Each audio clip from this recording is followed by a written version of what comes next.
Have you ever wondered, while some people achieve the highest levels of success, while others do not? Why some people, despite all odds, win, while others simply give up?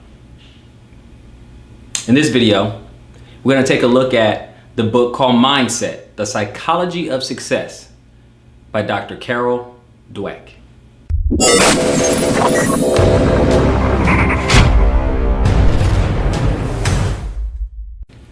The main thrust of this book is that there's two mindsets in which we all operate our lives.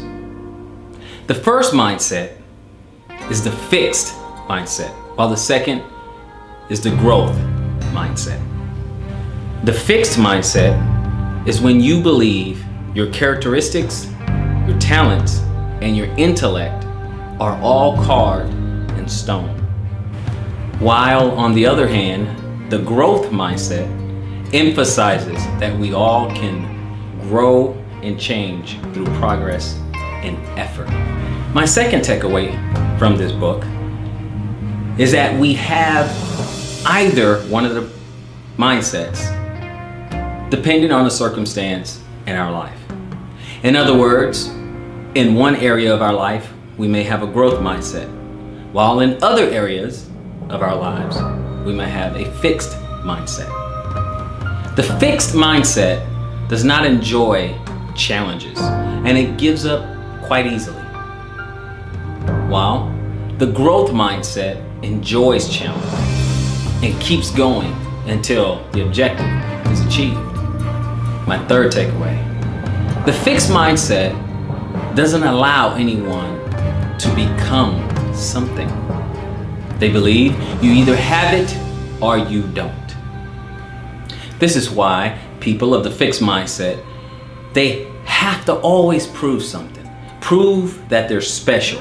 Prove even that they are superior in every way. It's not enough just to be good or flawless. One has to be the very best from the start, from scratch, without much effort at all. They believe they should instantly be great.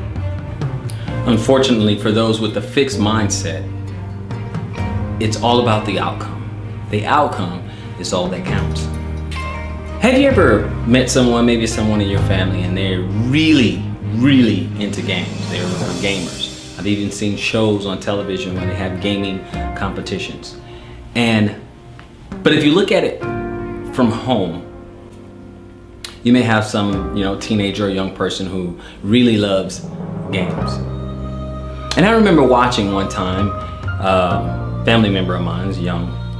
They would play the video games and they would pick up a game for the very first time.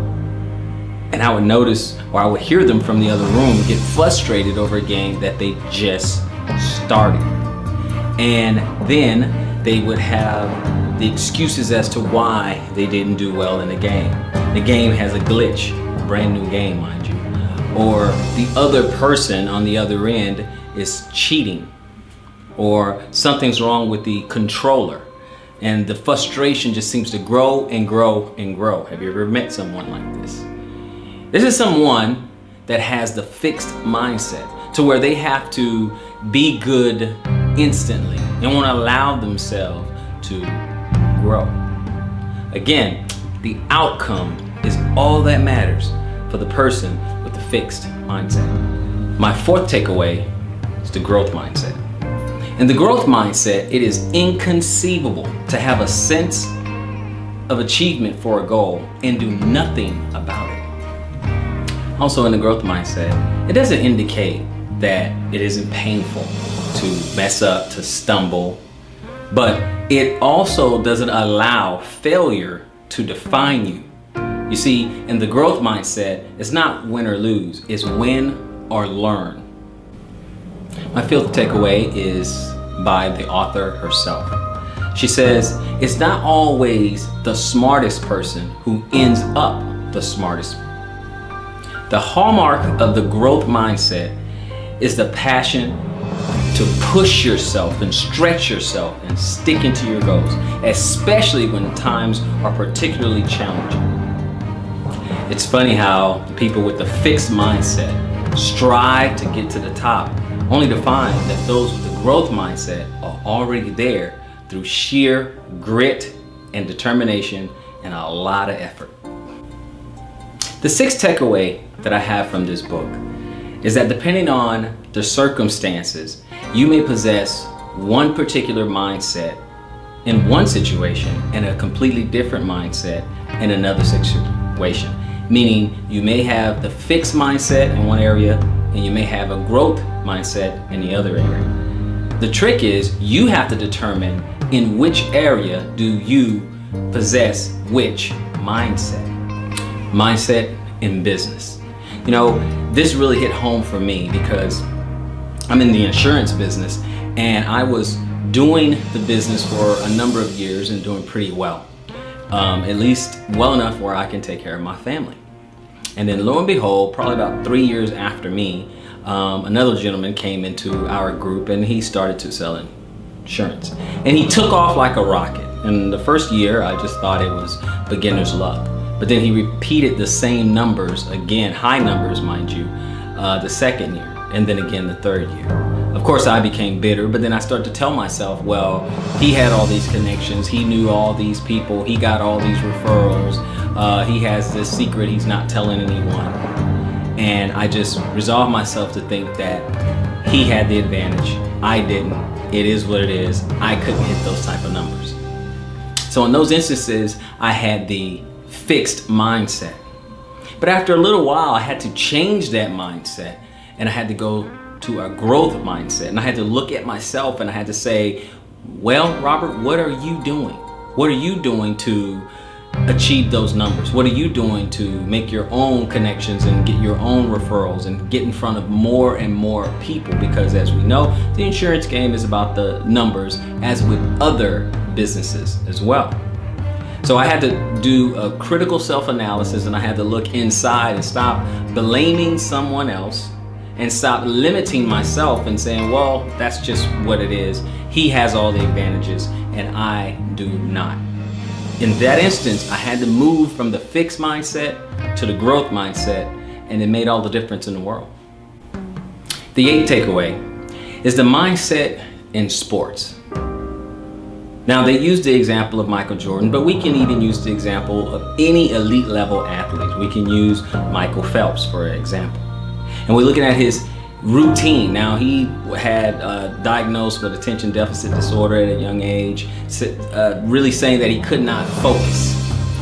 But he turned that around between him and his coach. He turned that around, and from a very young age, he would swim and practice longer than pretty much anyone. He wouldn't even take a day off, obviously, including his Sundays. It would give him 52 extra days, and that would give him his winning edge. He always thought he could get better. The same as Michael Jordan.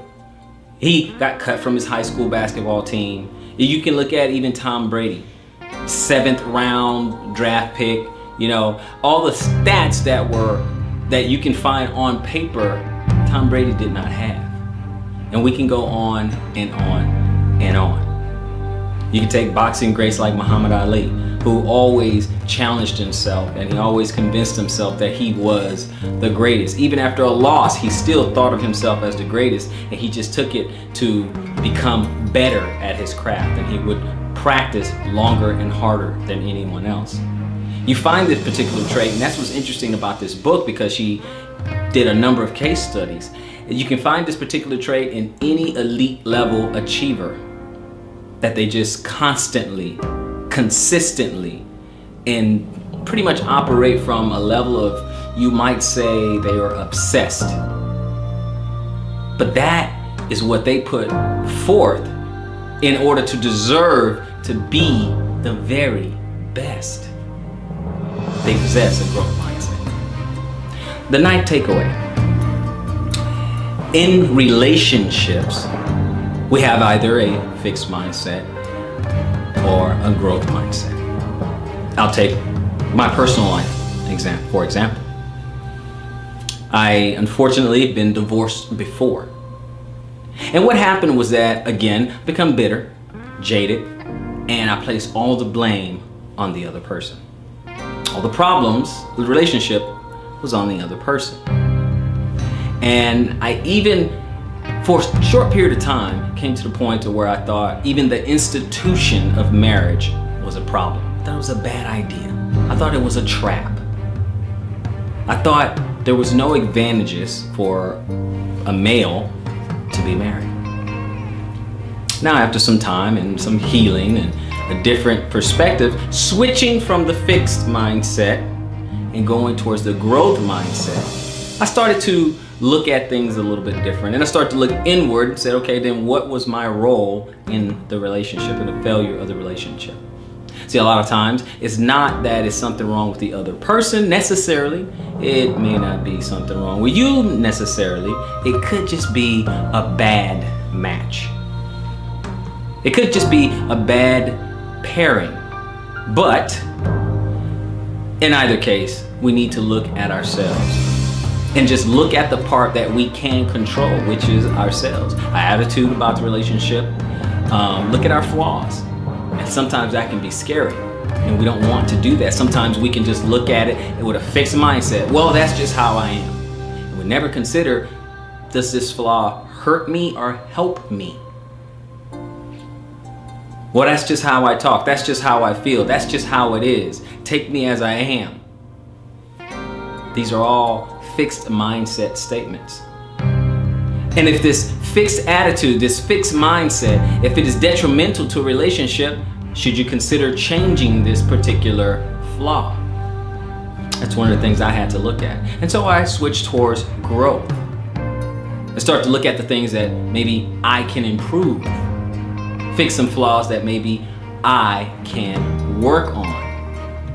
And then and only then did my relationships start to flourish.